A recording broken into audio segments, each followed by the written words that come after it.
We talked a lot about working hard. Yeah. We've talked about how you have to be driven. How do you have a life? I mean, you have 3 kids, you have all this stuff going on. How do you manage work-life balance today? Because obviously, we've seen a big blur in work life, that Yeah. it's just happening all the time. So how do you manage that? With your kids, you got to give them the time. You got to give your wife, that you nurture that relationship, your relationship with your kids. And I learned that's one of the biggest things I've learned in the last 10 years on how to manage that. Yeah, and show up to Sure. both.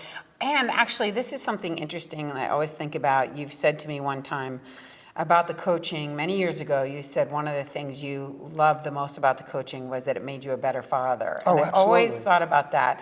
And do you think that's because all the people skills you learn as a leader in the workplace translates to home, or tell me more about that?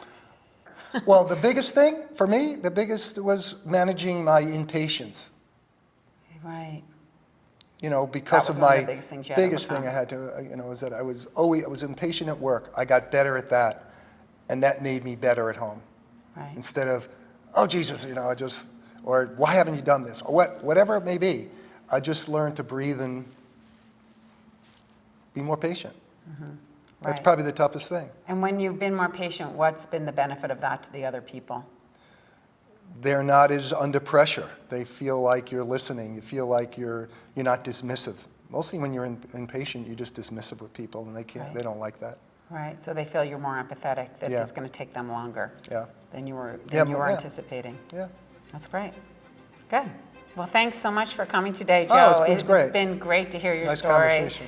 And we're really excited to share it with everyone.